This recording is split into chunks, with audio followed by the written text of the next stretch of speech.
Crimes passionnels, disparitions inquiétantes ou machinations diaboliques, percer les secrets des faits divers les plus marquants et plonger au cœur des affaires les plus étonnantes de l'histoire judiciaire.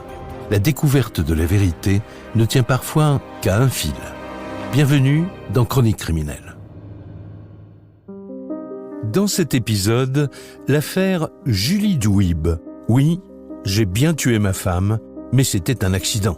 C'est ce que maintiendra Bruno Garcia Cruciani lors de son procès en juin 2021 à Bastia pour expliquer la mort de Julie Douib, la mère de ses 2 enfants. Les jurés l'entendront-ils ? Rien n'est moins sûr, car cette tragique histoire est aussi la chronique d'un engrenage implacable, d'une violence quotidienne qui finira dans le sang. Alors, comment en est-on arrivé là ? Pourquoi la belle histoire d'amour entre Julie et Bruno s'est-elle transformée au fil des années en enfer conjugal ? Et comment l'homme de sa vie a-t-il pu devenir son bourreau ? La réponse avec ce podcast inédit de Chroniques criminelles. Dimanche 3 mars 2019, il est 11h lorsqu'une femme est alertée par un bruit sourd qui ressemble à une détonation. Aussitôt, elle se précipite chez sa voisine. Curieusement, la porte de son appartement est restée entr'ouverte. Elle entre, personne. Mais le sol est maculé de sang. Et sur le balcon, elle découvre avec horreur sa voisine, agonisante. Dans un dernier souffle, la jeune femme lui murmure « Il m'a tué ». Mais qui l'a tué ? Et pourquoi ? C'est le début d'une affaire qui a indigné la France entière. Voici le parcours de Julie Douib, une femme au destin brisé.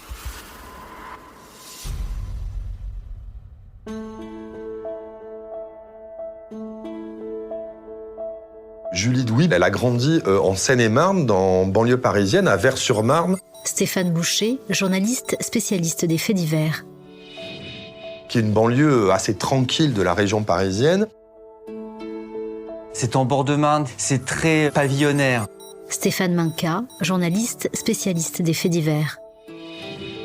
C'est ces beaux pavillons des années 30-40 en Meulière. C'est dans cet environnement que Julie a grandi. À l'époque, Lucien Douib, le père de Julie, vit à Paris avec sa femme. Et ils cherchent une maison pour fonder leur famille. Quand on arrivait ici à Vers, c'était tellement calme, tellement joli, qu'on n'a même pas hésité. Lucien Douib, père de Julie. On a dit à Violette, on s'est dit, c'est là qu'on va vivre. On est tombé amoureux de l'endroit. Le couple s'installe ici, dans les années 90. Et très vite, une bonne nouvelle les attend. Quand j'ai su que j'étais enceinte, c'était merveilleux. Violette Douib, mère de Julie. On s'était dit avec Lucien, si c'est une fille, c'est toi qui donnes le prénom. Si c'est un garçon, c'est moi qui choisis le prénom. Et puis quand Violette a accouché et que j'ai vu que c'était une petite fille, j'avais décidé de l'appeler Amour, parce que c'est un prénom qui m'a toujours plu, et je dis, ça sera l'amour de ma vie. Mais bon, on avait un ami qui était justement gynécologue qui m'a dit, tu sais Lucien, si c'est dur à porter l'amour, hein.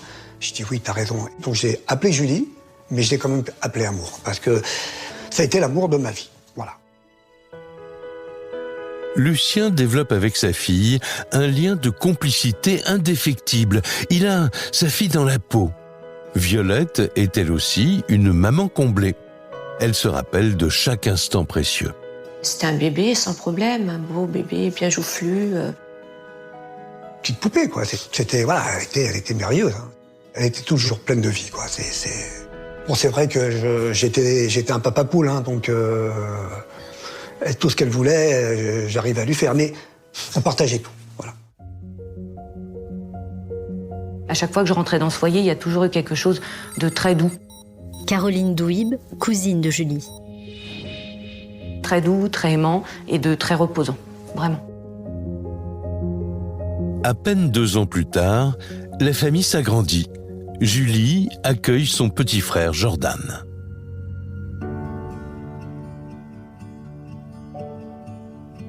Les années passent. Julie entre à l'école. C'est là qu'elle rencontre Céline, celle qui deviendra sa meilleure amie et avec qui, jusqu'au bout, elle partagera tous ses secrets. On est ensemble à l'âge de 8 ans en classe. On se lie d'amitié tout de suite. Céline Lolivré, meilleure amie de Julie. C'était la copine que tout le monde rêvait d'avoir, qui s'avère fédérée aussi autour d'elle. En grandissant, les filles sont inséparables. Julie est à la fois entourée et bonne élève. Elle fait l'unanimité. Alors pourquoi cette jeune fille aimée de tous et qui semble avoir un avenir tout tracé a-t-elle fini assassinée ?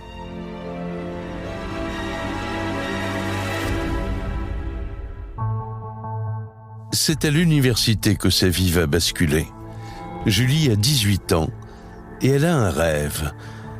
Alors quand elle s'installe sur les bancs de la fac, elle a déjà des projets plein la tête.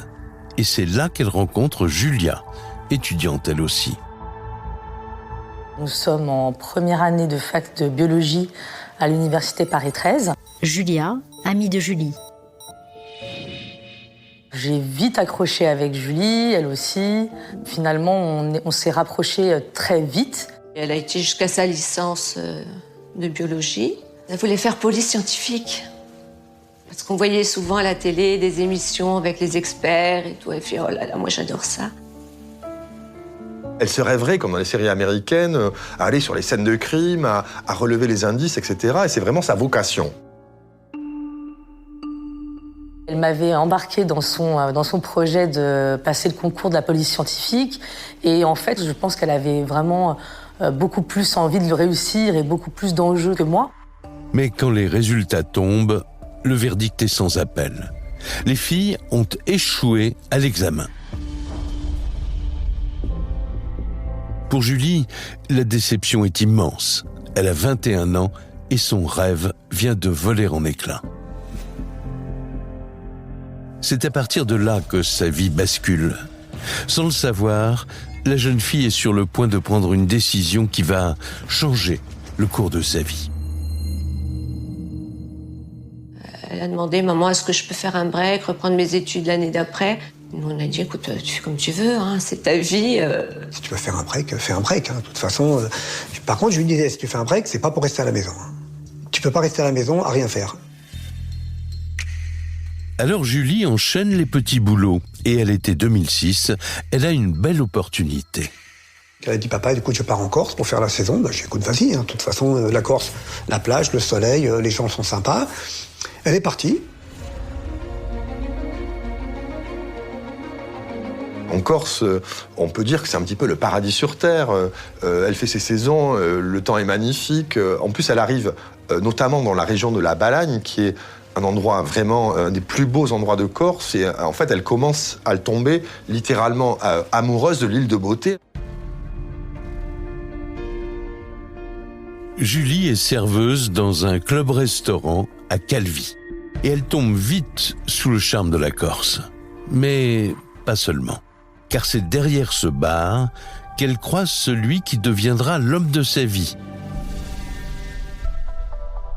Leur histoire commence comme un véritable conte de fées. C'est une très jolie fille, on la remarque un peu, et évidemment que certains des clients sont séduits. Et du coup, il y a parmi ces quelques prétendants un certain Bruno qui est un client assidu de l'établissement. Elle a fait comme tous les hommes font, hein. Il voit une belle fille, il la drague. Puis je pense qu'elle, bon, elle a été attirée par lui, et pour moi, ça a dû être un petit coup de foudre, quand même. Et la saison finie, elle me dit, maman, je vais m'installer avec lui. Donc c'était la photocopie de Violette et moi, donc on s'est mis en ménage très vite, nous aussi. Donc pourquoi pas, elle avait l'air tellement heureuse. À peine 3 mois après leur rencontre, Julie pose ses valises chez Bruno, à l'Île-Rousse. Elle vient de terminer sa saison, mais Bruno travaille pour subvenir à leurs besoins. Il vend des spiritueux dans les bars. C'est un enfant du pays, déjà bien établi dans la région. Bruno Garcia Cruciani est plus âgé que Julie quand ils se rencontrent. Paul Ortoli, correspondant en Corse pour Le Monde. Il en impose Donc elle voit sans doute cet homme qui semble si sûr de lui, qui a ce regard ténébreux. C'est un homme qui a l'air attentionné, qui semble la comprendre. Elle a le coup de foudre pour lui. C'est un gars qui compte dans le coin. C'est un mec, c'est un type suffisamment important. Stéphane Minca, journaliste spécialiste des faits divers. Et tout à coup, elle tombe un peu sur le beau gosse hâbleur de l'île Rousse, quoi. Le type qui roule avec des voitures un peu frimes, qui fait du sport parce que ça compte d'être musclé. Ça lui a plu. Julie est conquise. Elle pense qu'il est l'homme de sa vie. Et elle espère que ses parents aussi seront sous le charme. Alors elle s'empresse de leur présenter Bruno. Il arrive avec un énorme bouquet de fleurs. Et il rentre et il était maladroit. Bon, c'est normal. Au lieu de dire bonjour, il fait bonne fête. Violette Douib, mère de Julie. Et puis ça m'a touchée déjà, ça m'a touchée. Il nous fait vraiment bonne impression, hein. Il n'y a pas de souci. C'est le gendre idéal, c'est le gendre parfait. Julie est heureuse. Julie n'avait pas besoin de le dire qu'on était amoureuse. Lucien Douib, père de Julie. On voyait son comportement. Elle était toujours à rigoler, elle avait le sourire. Je pense qu'elle voulait faire sa vie avec. Pour elle, c'était son prêche serment, hein. Violette et Lucien voient leur fille heureuse. Alors ils la laissent repartir aux côtés de Bruno en toute confiance.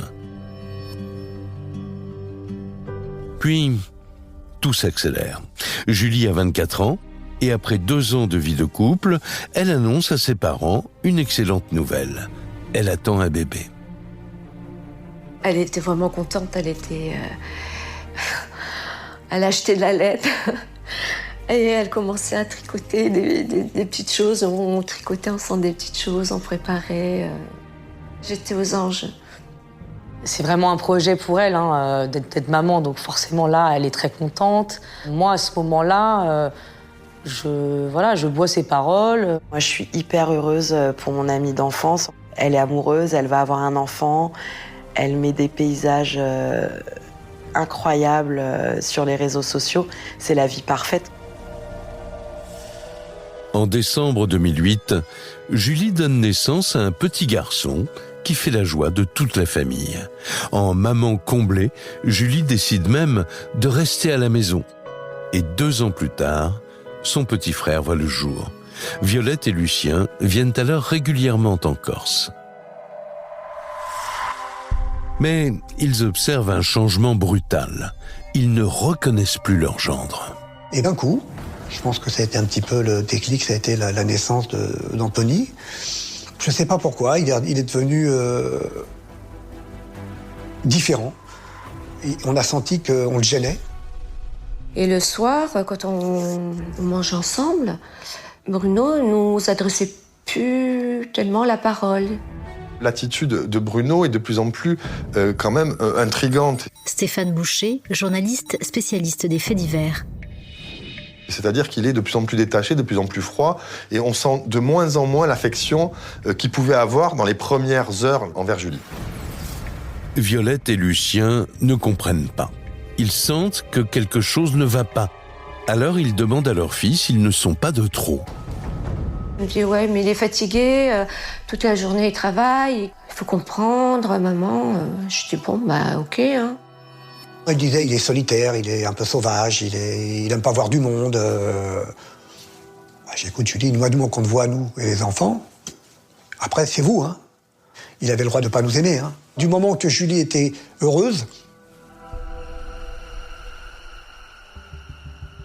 Mais l'été suivant, pour les parents de Julie, la cohabitation devient encore plus difficile.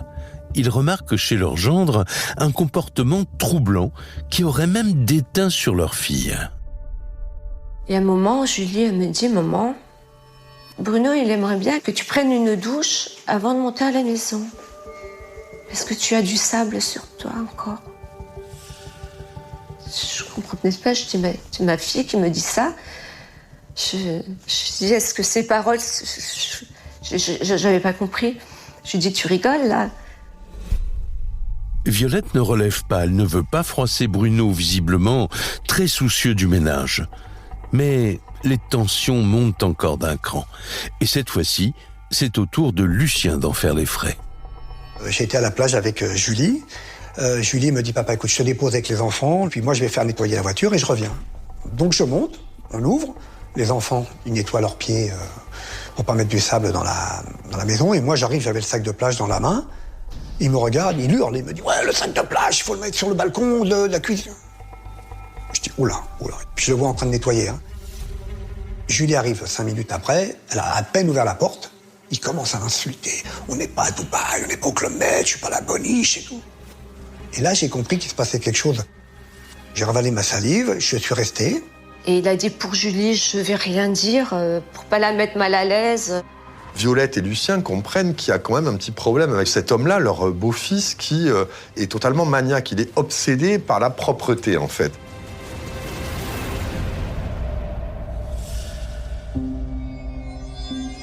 Les parents découvrent une nouvelle facette de leur gendre. À partir de là, Violette et Lucien décident qu'ils iront à l'hôtel. Julia, l'amie de fac de Julie, vient à son tour pour l'été.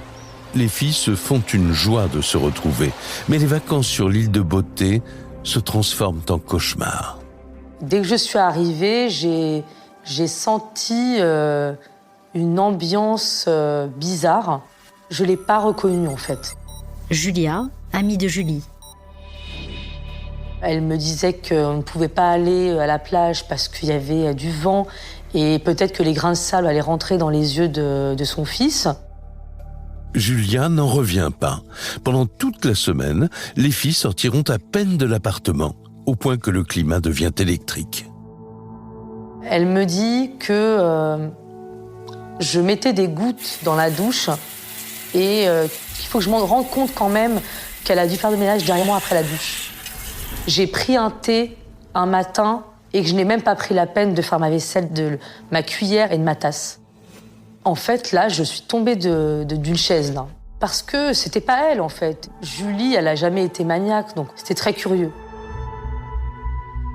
Elle est devenue un petit peu esclave domestique, c'est-à-dire qu'elle passe ses journées entières à faire le ménage parce que monsieur, le compagnon, ne supporte pas la moindre trace de saleté. Après ses vacances, Julia décidera de prendre ses distances avec Julie. Elle repart de Corse, le cœur serré. Elle l'ignore encore, mais c'est en fait la dernière fois qu'elle voit son amie. Julia, Violette et Lucien ont vu Julie se transformer sous leurs yeux. Mais ils étaient loin d'imaginer que cet homme aux allures de prince charmant était devenu un tyran. Et il faudra attendre un terrible événement pour que Julie trouve le courage de donner l'alerte. Le 25 septembre 2018, il est 21h, et le téléphone sonne chez Violette et Lucien. Un soir, elle nous appelle et puis elle nous dit, voilà, il m'a mis à la porte, il m'a mis dehors en petite culotte, j'ai dormi dans la voiture. Je dis quoi? J'ai dit, mais qu'est-ce qui s'est passé? Elle me dit, bon, elle était en train de faire à manger. Bruno, comme d'hab, c'était des histoires. Tout le monde était à table. Il se met dans une colère noire. Il lui jette son plat au visage. Il lui a balancé sur le visage, la tête, quoi, du riz. Elle me dit, je sortais de la douche et mon ami plein sur moi. Il m'a prise par le bras et l'a mise dehors. Au téléphone, elle était pas bien. L'angoisse, la peur. Elle dit, j'y retournerai plus. Et moi, dans ma tête, j'y retournerai plus. Pourquoi le plus? Julie va commencer enfin à raconter. Stéphane Minka, journaliste spécialiste des faits divers. Bruno se permettait, et c'était pas la première fois, de la mettre dehors. Jusqu'au moment où il lui permettait enfin de re-rentrer dans la maison. Pour Julie, ce soir-là, c'est l'humiliation de trop. Et pour la première fois, elle est bien décidée à ne plus rentrer chez elle. Lucien, son papa, prend le premier vol pour lui porter secours. J'ai vécu un mois avec elle, où elle allait, j'allais avec elle, on allait faire des courgettes avec elle. Lucien Douib, père de Julie. Elle était tellement traumatisée de ce qui lui était arrivé que je la lâchais pas. Lucien aide sa fille à s'installer dans un nouvel appartement. Julie reprend sa vie en main, elle décroche même un travail de secrétaire à mi-temps. Alors quand Bruno réalise que cette fois Julie ne reviendra pas, il se met à exercer sur elle un terrible chantage. Ce qu'on sait, c'est qu'à partir de là, Bruno Garcia la privera de ses enfants. Francesca Seatelli, avocate des enfants de Julie Douib. C'est lui qui décidera, en réalité, de quand elle aura le droit ou non de voir ses enfants.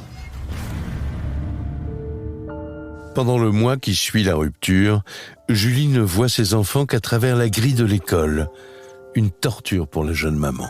Elle a évidemment envie d'une chose, c'est de voir ses enfants. Stéphane Boucher, journaliste spécialiste des faits divers.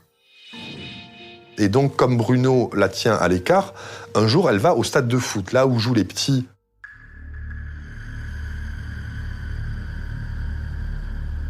Et lui, il était là debout, sur le terrain, et il commence à nous regarder. Il dit « Cassez-vous de là, de toute façon, vous les Parisiens, vous n'avez rien à faire là, vous voulez chercher les histoires. » Et je dis « Mais oh, ça va pas ou quoi? Tu te calmes, hein ?» J'ai dit « Moi, je veux pas d'histoire, je veux rien. Hein. » Mais Julie n'y tient plus. Elle se jette sur ses enfants pour les embrasser. Et puis je le vois arriver en furie, et il lui met un coup de poing. Moi, j'ai vu un coup de poing. Il lève la main sur Julie. Il est témoin des coups que sa fille se prend, en fait. Et donc, lui, il va réagir. Hein. Moi, je pars en live, et je me retourne et je lui mets un coup de tête, malheureusement devant les enfants, et les gens nous séparent. Lucien n'en revient pas. Bruno a frappé sa fille sans la moindre hésitation. Alors ils se rendent aussitôt à la gendarmerie pour porter plainte. Mais cette plainte ne semble pas calmer le jeune homme, bien au contraire. Bruno devient menaçant et Julie est terrifiée. En fait, on connaît mal ou peu les moyens que met en action Bruno pour la surveiller. Mais Julie est un jour très très surprise parce que sa voiture a un problème, elle l'emmène au garage. Et là, on est vraiment sur un événement imprévisible. Et pourtant, même là, Bruno va se présenter au garage. Comme s'il passait à l'air de rien. Donc à un moment, on s'est dit, c'est pas possible. Il a tracé la voiture, le téléphone, je sais pas. Il a fait vivre l'enfer. Julie se sent traquée. Elle voit son ex partout, qui la suit comme son ombre. Un jour qu'elle sort avec son père, elle pense cette fois avoir réussi à le semer. Elle commence ses courses tranquilles et Lucien l'attend à l'entrée du magasin. Je le vois arriver et pourtant on avait fait attention. Mais d'où il est venu, je sais pas. Il vient me voir, il me fait de toute façon, si c'est pas la balade, je la tue et je te tue. Vous allez devoir quitter la Corse, c'est mon pays, c'est mon île, vous n'avez rien à faire ici, et donc il y a une tentative d'intimidation sur le père. Julie sait que cette histoire pourrait mal tourner, car Bruno possède une arme à feu, un pistolet qu'il utilise au stand de tir. Alors une nouvelle fois, Julie retourne porter plainte. En vain. La jeune femme commence à se décourager. Et en fait, à ce moment-là, Julie, qui est en détresse absolue, finit par se confier sur le calvaire qu'elle endure depuis des années. Il la rabaissait tout le temps. Il lui disait t'es pas belle, t'es moche, t'es qu'une pute, t'es la grosse pute de l'île Rousse. Elle me dit, il me faisait du bourrage de crâne. Il me disait que j'étais nulle, que j'étais moche, que j'étais une clocharde. Et je croyais à tout ça. Violette Douib, mère de Julie. Et pour pas l'écouter, pour pas que ça rentre dans mon cerveau, j'avais les anneaux des rideaux et je comptais les anneaux. 1, 2, 3, 4, 5. Pour pas écouter ce qu'il me dit.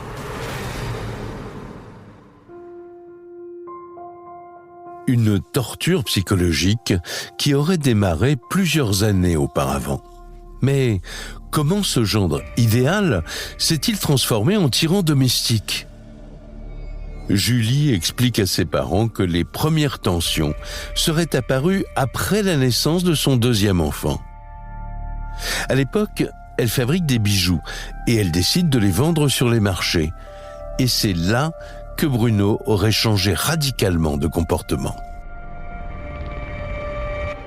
Il a finalement tout fait pour l'empêcher de reprendre une activité professionnelle. Lui disant, limite, si tu sors, c'est pour aller faire le tapin, pour aller faire ta belle. Et en fait, je crois que naît chez lui à ce moment-là une jalousie. Il ne veut pas qu'elle ait de contact avec l'extérieur. Julie a 27 ans. Et seuls quelques amis sont au courant de ses problèmes de couple. À l'insu de Bruno, elle entretenait des échanges sur un forum de jeunes mamans où elle se confiait régulièrement. Séverine est l'une d'entre elles. Elle nous raconte aujourd'hui ce que Julie lui révélait de son calvaire à la maison. Parfois, au cours d'une dispute, il lui dit écoute, puisque c'est comme ça, puisque tu l'ouvres un petit peu trop. Séverine Toxé, amie de Julie. T'es piétonne à partir de demain, tu me rends les clés de la voiture. À chaque fois que Julie avait des velléités, soit de sortir avec une copine ou d'aller dehors sans lui, il lui dérobait son portable. Ton téléphone, c'est moi qui le paye, donc tu me le rends. Et elle nous laissait un message via l'ordinateur sur le forum en disant je suis punie. L'idée de punition revient assez régulièrement et inquiète terriblement en réalité ses amis. Bruno la réprimande pour un oui ou pour un non. À ce moment-là, Julie imagine qu'il lui fait endurer ce supplice parce qu'il ne l'aime plus, et elle le soupçonne même d'entretenir une liaison. La jeune femme mène donc sa petite enquête, et ce qu'elle découvre est terrifiant. Elle profite un jour, pendant qu'il est sous la douche, de regarder un petit peu dans son téléphone, et elle se rend compte dans les SMS qu'elle est nommée la truie. Donc elle nous envoie la capture d'écran en nous disant regardez comment je suis nommée. C'était pas écrit Julie ou Choupette comme il appelait avant, mais la truie. Comment on peut traiter une personne comme ça? Une personne qu'on a aimée. Une maman, la mère de ses enfants, je sais pas. Séverine conseille à Julie de le quitter sans attendre. Mais la jeune femme semble brisée. Elle lui explique que Bruno aurait déjà commencé à la menacer. Il est rentré dans la salle de bain, j'étais pleine de savon. Pour continuer la dispute, il m'a fait sortir de la douche, j'étais pas rincée. Et à ce moment-là, j'ai caché mon visage avec mes mains. Parce qu'il a levé la main. Il l'a pas frappé, mais il a levé la main. C'est une pluie d'insultes, elle est empoignée. Paul Ortoli, correspondant en Corse pour Le Monde. Elle ne comprend pas ce qui se passe, elle est dans un état de sidération. Il lui a proféré des menaces. S'il n'y avait pas les enfants, je t'aurais éclaté la tête contre le mur. Et là, on lui dit, là, Julie, ça va loin, quoi. Ça commence à prendre des proportions qui sont pas normales. Enfin, tu peux pas l'excuser, ça. Cet homme qui était le gendre idéal, pour ainsi dire, au départ, est devenu une sorte de Dr Jekyll et Mr Hyde. Stéphane Boucher, journaliste spécialiste des faits divers. Il se transforme quelque part en tyran domestique absolument effrayant. Julie était devenue sa proie, mais les coups, elle n'en a jamais parlé à personne. C'est seulement après leur séparation qu'elle a osé briser le silence en se confiant à ses parents. Il y a eu des scènes d'humiliation qui font froid dans le dos parce qu'en fait, il avait cette habitude de la prendre par les cheveux et de la rabaisser sol contre terre. On est dans des choses très avilissantes, c'est-à-dire effectivement lui attraper les cheveux. Stéphane Minca, journaliste spécialiste des faits divers. Et la rabaisser comme ça, ce geste vengeur d'une vulgarité sans nom qui consistait à dire quasiment « t'es à mes pieds ». Les parents sont bouleversés par son récit. Et son papa ne comprend pas comment, pendant toutes ces années, il n'a rien remarqué. Alors il se refait le film en boucle dans sa tête. J'ai vu des hématomes à la cuisse, j'ai vu des hématomes au bras. Mais encore une fois, comme elle faisait beaucoup de foires et qu'elle portait tout, je me disais, bon, elle s'est cognée. Lucien Douib, père de Julie. Je pensais pas du tout qu'on en est arrivé aux mains et à ce point-là. C'est quelque chose d'inimaginable. Et je pense qu'elle a eu peur pour moi, parce que bon, c'est vrai que j'ai eu un problème cardiaque il y a quelques années. Elle s'est dit, si papa l'apprend, ça va pas se passer bien, quoi. Et je lui en veux de ne pas m'avoir prévenu pour qu'on essaye de faire quelque chose. Mais pourquoi Julie n'a-t-elle rien dit à personne ? Céline, son amie d'enfance, a elle aussi été une femme battue. Et comme Julie, elle n'a pas osé demander de l'aide. Tu deviens une menteuse pour tout parce que tu caches les coups. Céline Lolivré, meilleure amie de Julie. Je demande de ne pas me taper le visage pour pas que ça se voit. C'est typiquement l'emprise. C'est aussi le grand classique de ces hommes violents, harceleurs, qui finalement, le lendemain, s'excusant ou ne s'excusant pas, deviennent tout à fait doux, gentils, attentionnés. On lui trouve aussi, nous, des excuses, parce que peut-être qu'il est pas bien, peut-être que c'est nous qui le rendons comme ça, et que là, c'est un coup de folie, que demain, ça va aller mieux. Julie reste avant tout pour protéger ses enfants. C'est seulement après la dispute de trop qu'elle prendra le risque de partir. En septembre 2018, la jeune femme quitte Bruno et ose enfin révéler son calvaire à ses proches et aux autorités. Mais en réalité, il est déjà trop tard. Elle va souvent déposer plainte. Beaucoup seront classés sans suite. Soit parce que, selon les gendarmes, l'infraction est insuffisamment caractérisée, soit parce que ce sont des plaintes réciproques. Alors, on ne comprend pas bien. Et puis, les gendarmes ne font pas leur travail. Le parquet ne fait pas son travail. Le parquet doit demander l'ouverture d'une enquête. Mais il ne se passe rien. En janvier 2019, 3 mois après la séparation, Julie n'obtient pas la garde de ses enfants. Pourtant, elle continue de se battre et elle garde foi en la justice. Elle va de l'avant et elle rencontre même un jeune homme qui lui plaît. J'apprends que Julie a un petit copain, donc Julie commence à retrouver goût à la vie, elle est heureuse. Et elle va avoir cette relation, mais qui est très discrète, avec cet homme, parce que la rupture est toute fraîche, mais qu'en même temps, elle a besoin aussi de vivre et de se sentir bien, et d'avoir des gens qui la soutiennent, tout simplement. Julie reste tout de même inquiète, parce que Bruno n'est jamais très loin. Mais elle pense pouvoir enfin profiter de la vie. Elle a un groupe d'amis qui lui ont fait un anniversaire surprise. Elle fêtait ses 34 ans. Violette Douib, mère de Julie. Et elle était radieuse. Elle avait un poids en moins. Je crois qu'elle était heureuse d'être sortie de ses griffes. Et c'était là que j'ai vu ma fille pour la dernière fois. Je me dis, bon, ça y est, elle a trouvé une maison, elle a trouvé un travail. Il va continuer à l'embêter, ça on le savait, mais il va pas continuer à la harceler ou la menacer comme il fait. Personne, pas même les gendarmes, n'imagine à ce moment-là que Bruno puisse un jour passer à l'acte. Les parents de Julie voient leur fille se reconstruire. Elle a maintenant un nouvel appartement, un travail et l'espoir de récupérer la garde de ses enfants. Lucien et Violette repartent de Corse, rassurés.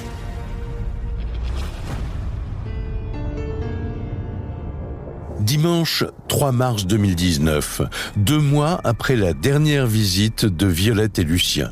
Il est 11h25 quand Bruno passe la porte de la gendarmerie de l'Île Rousse. Le jeune homme semble dans tous ses états et il a du sang sur ses vêtements. Bruno arrive et il dit tout de suite « J'ai tué mon ex-compagne, la mère de mes enfants » et il se constitue prisonnier immédiatement. Il remet aux gendarmes son pistolet, un Glock 17, avec une dizaine de cartouches. L'arme est soigneusement rangée.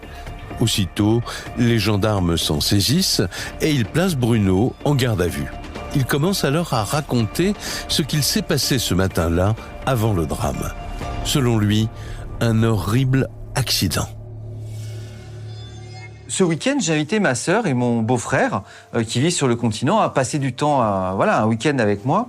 Et je profite de leur présence pour aller au stand de tir. Sauf qu'il explique que, chemin faisant, il se dit pourquoi est-ce que je ne passerai pas chez Julie pour m'expliquer une énième fois sur les modalités de garde des enfants.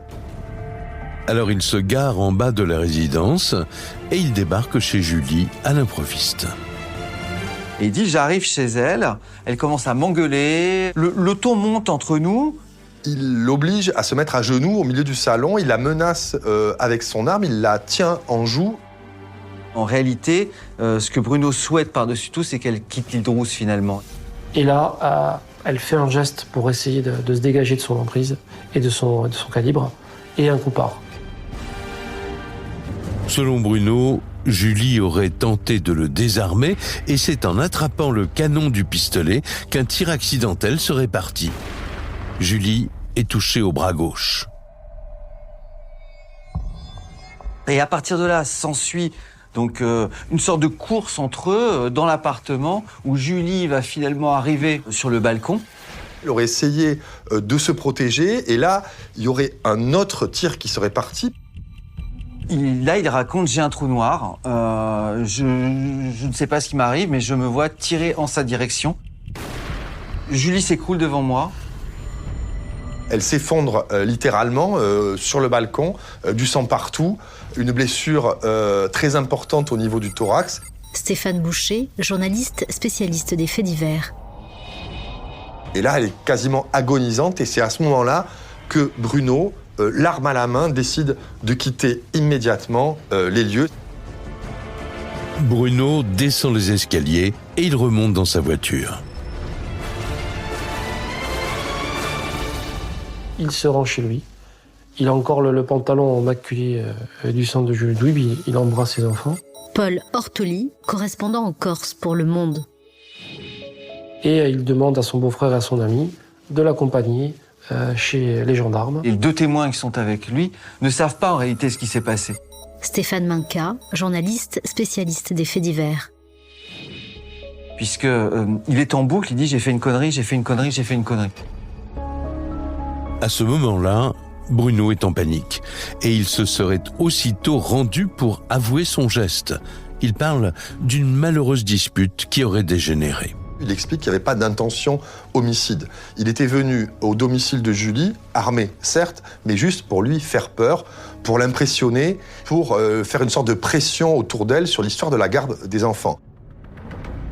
Mais les gendarmes ont des doutes, car ils se souviennent de toutes les fois où Julie est venue porter plainte contre Bruno pour menace de mort. Et du coup, ils vont lui ressortir un petit peu ça sur un plateau. Et là, il nie farouchement les faits, expliquant qu'il n'a jamais exercé la moindre violence sur sa compagne avant. Il va expliquer en fait aux premiers enquêteurs durant sa garde à vue un détail supplémentaire. Il va dire, je suis passé dès vendredi soir chez Julie et arrivé devant la porte, il dit avoir entendu des ébats sexuels. Ce qui fait que ça l'aurait glacé et rebroussé le chemin. Il va expliquer aux gendarmes qu'il la soupçonnait depuis longtemps d'avoir une liaison, et peut-être même du temps où ils étaient ensemble. Bruno le reconnaît, cette liaison l'a rendu fou. Oui, il était en colère, mais il l'affirme, il n'a jamais eu l'intention de la tuer. Il voulait juste lui faire peur. Bruno dit-il toute la vérité. Les gendarmes ont des doutes. À l'issue de ses aveux, il est placé en détention provisoire. Certains enquêteurs sont convaincus que ce n'était pas un accident et qu'il aurait abattu Julie froidement. Mais maintenant, il va falloir le prouver.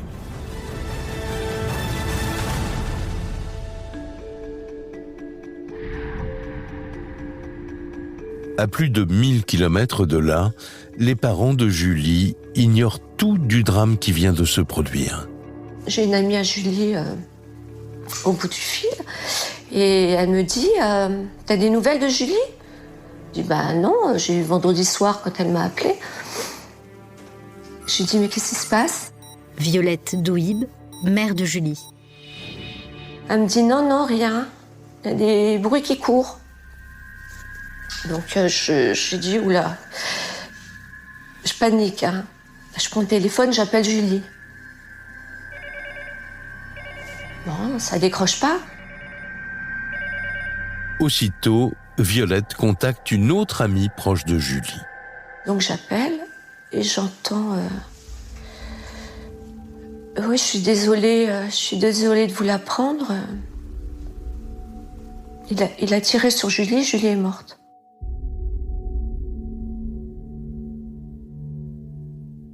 Apparemment, j'ai hurlé parce que ma belle-sœur, elle me dit, j'entends encore ton cri.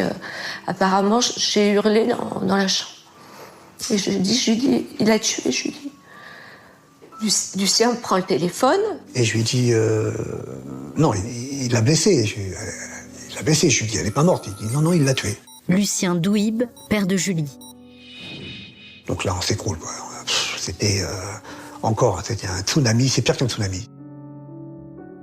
C'était impensable, c'était inimaginable qu'il l'ait tué comme ça, quoi. Je crois que si on n'avait pas eu la famille avec nous, je ne sais pas ce qu'on aurait pu... je ne sais pas la réaction que j'aurais eue, je sais pas. Après, j'ai dit, il faut que j'appelle ma maman. Donc, j'appelle. Ben, Julie est morte, il l'a tuée. Et voilà. Après, je crois que j'ai plus prévenu personne.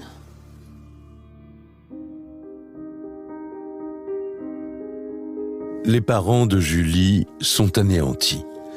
Le reste de la famille et ses amis apprennent à leur tour la terrible nouvelle. On n'y croit pas, parce qu'on se dit que ça arrive qu'aux autres, ces histoires. Caroline Douib, cousine de Julie. C'est que les faits divers à la télévision, donc, et on comprend pas pourquoi. J'apprends du coup que ma copine est tuée. Et je comprends du coup... En fait, j'ai des flashbacks de tous les moments que j'ai passés avec elle. Julia, amie de Julie. Et que finalement, j'avais pas compris ce qui se passait pour elle. Et c'est très douloureux, parce que du coup, on se sent coupable, en fait. La mort de Julie bouleverse tous ses proches, mais elle suscite aussi la colère et l'indignation dans l'opinion publique. Alors, aussitôt, les amis de Julie organisent une marche blanche avec un seul mot d'ordre, plus jamais ça. On s'est retrouvés 3000, 4000 personnes. Ça prouve quelque chose. Ça prouve que les gens sont touchés. Les amis de Julie, il n'y en a pas 4000. Je me rends compte du monde qu'il y a. Tous ces enfants qui ont voulu être là. Céline Lolivré, meilleure amie de Julie. Tous ces parents qui ont expliqué aux enfants ce qui s'était passé. Tous ces gens qui avaient besoin de lui envoyer peut-être une pensée. L'affaire Julie Douib devient le triste symbole des violences faites aux femmes. Et les médias pointent du doigt les manquements de la justice. Ils espèrent ainsi créer une onde de choc, tout comme Lucien, son père. Malgré les multiples signalements, aucune mesure policière ou judiciaire n'avait finalement été prise. Une tragique négligence s'emporte le père de Julie. Mais c'est pas normal qu'on en arrive là pour pouvoir juger ce genre de personnes. C'est pas normal. L'affaire remonte au sommet de l'État. Le gouvernement organise un Grenelle sur les violences faites aux femmes. Pour Violette, Céline et Lucien, cette cause est devenue leur combat.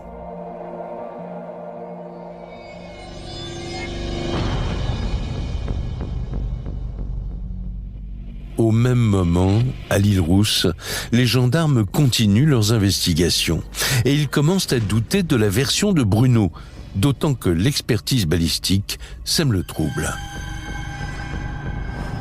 L'autopsie montre de manière sûre et certaine que le tir a été effectué. Paul Ortoli, correspondant en Corse pour Le Monde. Alors qu'elle avait le dos collé sur une planche en bois, comme le démontre l'écrasement de l'ogive. En fait, ce que l'autopsie montre, c'est que Bruno a menti sur la balle fatale. Stéphane Minca, journaliste spécialiste des faits divers. Bruno est à ce moment-là face à une femme à terre, sur laquelle il tire à bout touchant, comme on dit. Pendant sa garde à vue, Bruno avait déclaré que Julie se tenait debout face à lui au moment du tir mortel. Mais il est contredit par 2 témoins clés. Des voisins sur leur balcon ont vu la scène et ils décrivent un homme qui se tenait penché sur une femme allongée au sol sur laquelle il se déchaînait. Dans l'idée des gendarmes, en fait, ça peut pas être un acte malencontreux. Stéphane Boucher, journaliste spécialiste des faits divers. On sent qu'il est venu pour la tuer et que ce qu'il a fait, c'est qu'il l'a abattu comme un chien sur son balcon alors qu'elle le suppliait de l'épargner. Ce tir presque à bout touchant et Julie à terre, pour les gendarmes, cela ressemble à une exécution. Pourtant, Bruno leur a expliqué s'être arrêté ce matin-là chez son ex-compagne par hasard. Il avait prévu de se rendre au stand de tir. Bruno aurait-il menti là aussi ? Les enquêteurs, très logiquement, vont vérifier au stand de tir si tout cela est vrai. On va découvrir que non seulement Bruno n'avait plus sa licence de tir, donc il n'avait rien à faire au stand de tir, et que par-dessus le marché, quand on va au stand de tir, on n'arrive pas avec son arme chargée derrière son pantalon. En plus, les types du stand de tir expliquent aux gendarmes en disant mais jamais on accepte un type, un cow-boy là avec son arme quasiment dans la poche quoi. On se rend compte qu'il se promène avec une arme qui n'est pas dans une mallette. Francesca Seatelli, avocate des enfants de Julie Douib. Lorsqu'on se rend dans un stand de tir, eh bien on y va avec une arme qui est démontée. Bruno n'est pas un débutant, il connaît les règles. Pour les gendarmes, il est clair qu'il n'a jamais eu l'intention de se rendre au stand de tir. Les enquêteurs en sont convaincus, le jeune homme a planifié le meurtre de Julie. Et pour le prouver, ils interrogent maintenant tous ses proches à la recherche d'un indice ou d'un témoignage qui pourrait confirmer cette hypothèse. Et donc on va se rendre compte que Bruno, peu de temps avant le drame, avait mis en vente ses 2 voitures sur le Bon Coin. Et on peut se demander, est-ce qu'il n'aurait pas prévu de vendre ces voitures, sachant qu'il partirait en cavale, en fuite, soit qu'il irait en prison pour un certain nombre d'années. Il dira à des gens, moi aussi je vais finir à Borgo, en prison. Il va très clairement dire à plusieurs personnes, je vais la tuer, en parlant de Julie. Une menace qui l'aurait donc mise à exécution. Les enquêteurs en sont maintenant certains, ils vont pouvoir le confondre. Bruno est extrait de sa cellule pour un nouvel interrogatoire en vue d'obtenir des aveux complets. Et pour cela, ils vont le mettre face à ses contradictions. Donc là, les enquêteurs lui demandent, mais en réalité, vous n'alliez pas au stand de tir, c'est pas possible, puisque vous n'êtes plus licencié. Et là, il va pas se démonter. Il va dire, si, j'y allais justement pour reprendre ma licence. Mais monsieur, vous savez très bien que ça se passe pas comme ça. Et là, le silence. Mais les enquêteurs pensent pouvoir le déstabiliser. Ils ont la preuve que Bruno leur a menti. Grâce au bornage de son téléphone, on sait le temps qu'il a passé chez Julie, et cela ne correspond pas du tout à ses premières déclarations.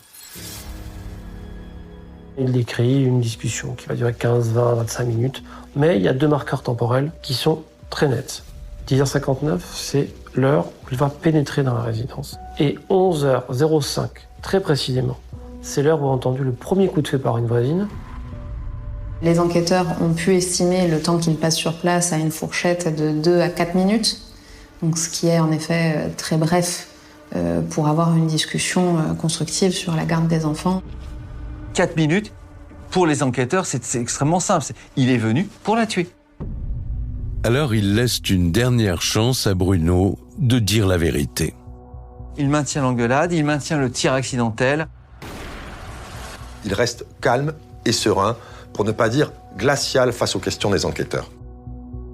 Face aux gendarmes, Bruno fait preuve d'un sang-froid inébranlable. Alors ils abattent leur dernière carte. En analysant ses données informatiques, l'historique de son ordinateur s'est révélé édifiant.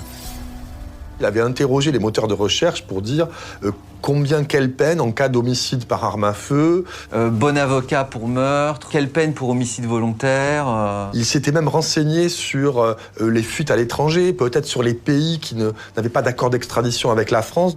Les enquêteurs ont recensé pas moins de 309 traces de navigation portant sur ces recherches. Tout laisse à penser que Bruno cherchait quel serait pour lui le meilleur moyen de s'en sortir. Cette fois, il devrait avoir du mal à se justifier. Mais là encore, il tient tête aux enquêteurs. Il est solide comme un roc, quitte à mentir effrontément, hein.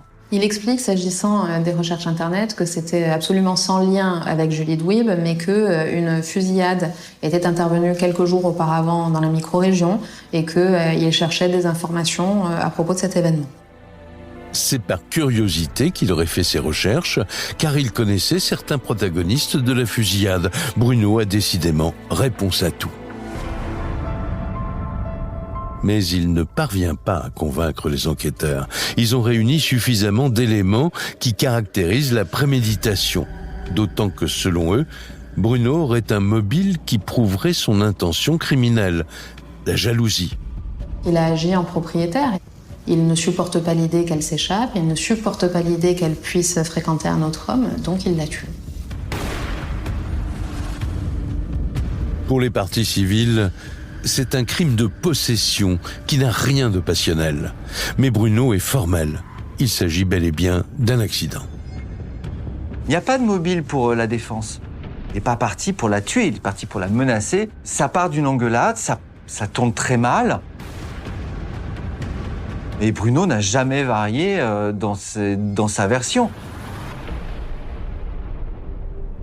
Bruno Garcia Cruciani est renvoyé aux assises pour assassinat. Et ce sera au juré de trancher.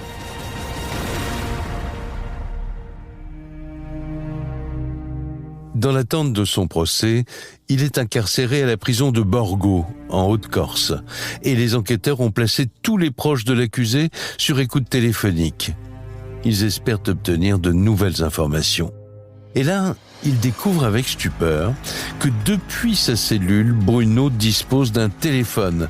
Le contenu de ses conversations est glaçant.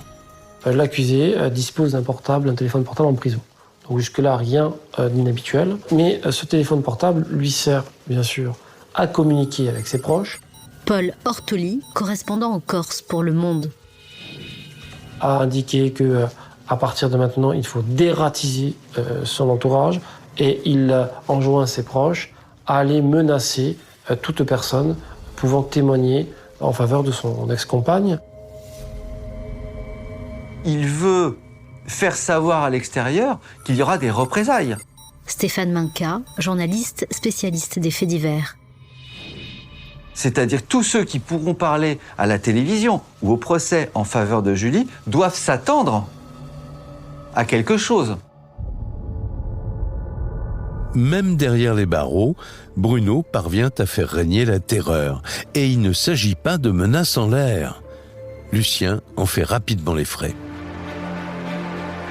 Lorsque celui-ci s'apprête à quitter la Corse, après les funérailles, une femme l'accoste à l'aéroport et elle tient à le mettre en garde. Elle me dit, mais vous savez qu'il y a un contrat sur votre tête? Je dis, ah bon? Lucien Douib, père de Julie. Donc j'ai été porté plainte à la gendarmerie ici, et dès que je voyais une voiture un peu bizarre pendant des kilomètres, je m'arrêtais pour la laisser passer parce qu'on ne sait pas, quoi. On vit dans l'angoisse.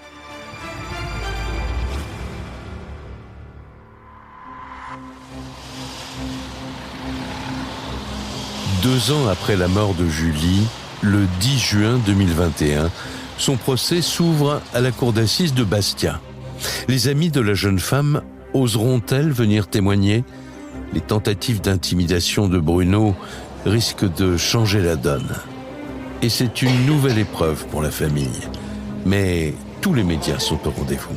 Et on a vu aussi des anonymes, des amis, des gens de l'île Rousse venir à Bastia pour porter témoignage. La plupart des gens qui venaient, qui pénétraient, qui poussaient les grilles du palais de justice de Bastia avaient le sentiment un petit peu d'assister à quelque chose d'historique. Tous veulent savoir si Bruno va enfin dire la vérité sur ce matin du 3 mars 2019. Avait-il vraiment l'intention de tuer Julie ou la dispute aurait-elle dégénéré au-delà de ce qu'il souhaitait? Au cœur des débats, les violences conjugales. Et Bruno les conteste.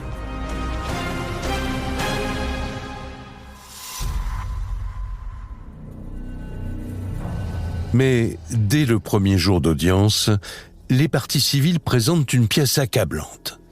Julie avait réuni des preuves contre Bruno. Des photos et des enregistrements qu'elle avait cachés sur l'ordinateur d'une amie et qui ont été découverts après sa mort. Julie a légué quelque chose, quasiment de l'au-delà, quoi. Quand on va découvrir et entendre à l'audience ce qu'elle avait collecté, et je pense même au péril de sa vie. Et si Bruno était tombé sur le téléphone qui était en train d'enregistrer, il se serait passé quoi? Sur ces fichiers informatiques, on trouve 37 photographies du corps de Julie, avec des bleus, avec des hématomes. Francesca Seatelli, avocate des enfants de Julie Douib. Et puis, on trouve des enregistrements qu'a effectué Julie au cours des disputes. On entend tout type d'insultes, hein. T'es une mariole, tu sers à rien. J'ai pris une fille de Paris, c'est pas boire une truie de l'île Rousse. Je vais t'encastrer la tête, tu vas moins faire ta maline, tu fais ta belle, ta gueule, ferme ta gueule. Et on entend surtout la voix des enfants derrière. Le petit qui dit à sa mère « Maman, tu vas pas partir ?» et Julie qui lui dit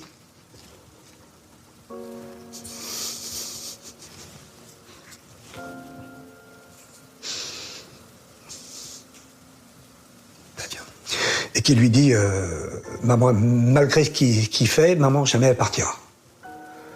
Voilà, c'était tellement violent et on s'est rendu compte que ce qu'il lui a fait, ce qu'on a entendu, ça devait être un grain de sable. D'ailleurs, un nouveau document est révélé à l'audience. L'avocate générale montre de quoi était vraiment capable Bruno.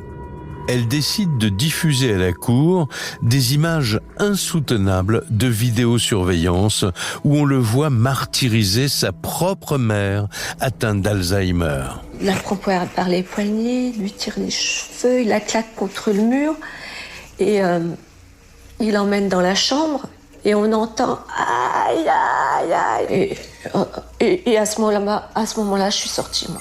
Violette Douib, mère de Julie. Je me suis levée de la salle, j'ai crié que c'était un monstre. Et dans ma tête, j'imagine ce qu'il a pu faire à Julie, quoi. Dans la salle d'audience, on entend des cris, des sanglots, mais l'accusé ne frémit pas.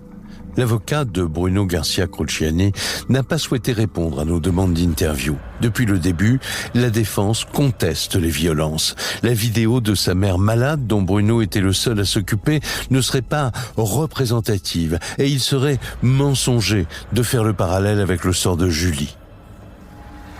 La défense a clairement dit que ce n'était pas un dossier de violence conjugale, que même au moment de la rupture, finalement, ce sont des empoignades qui interviennent dans ce couple au moment des disputes, mais que ça ne va pas au-delà.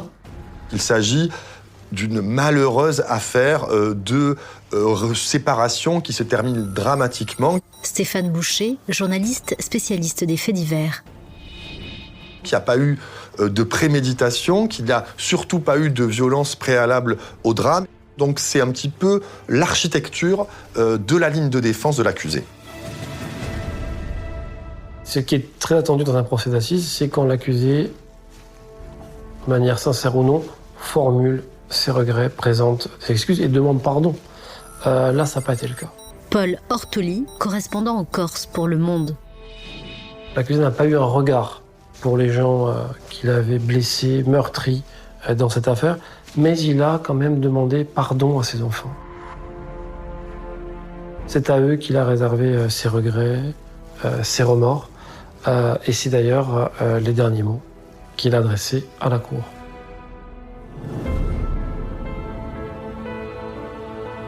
Après 5 jours de débat, le jury se retire.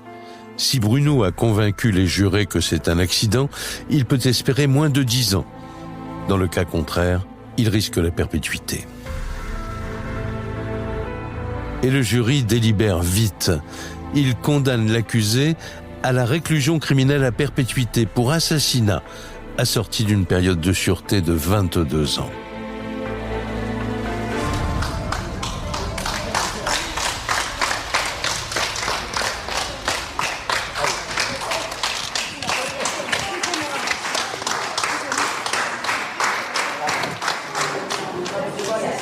On est satisfait aujourd'hui de ce qu'il y a eu. Julie est avec nous depuis 27 mois. Lucien Douib, père de Julie. Et quand on ira la voir, on pourra lui dire qu'elle repose en paix, qu'elle ne risque plus qu'on la dérange. J'espère que le procès de Julie servira d'exemple et qu'il y aura moins de féminicides en France. Céline Lolivret, meilleure amie de Julie. Et que chaque homme qui voudra penser tuer sa femme saura que derrière, il est possible qu'il ait la perpétuité, qu'il ne ressorte jamais de prison. Bruno Garcia Cruciani a fait appel de la décision. Et pour la famille, c'est un nouveau combat qui commence. Ce qui me tient beaucoup à cœur, c'est de remercier tous les gens qui nous ont soutenus.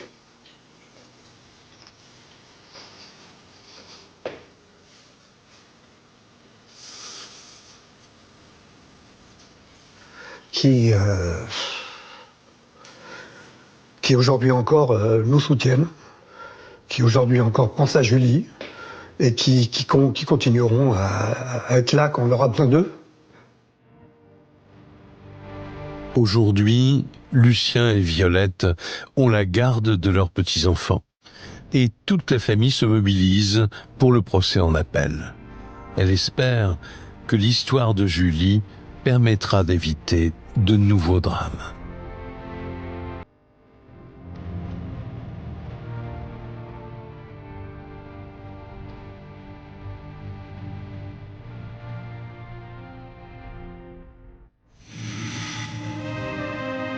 Vous venez d'écouter Chronique criminelle.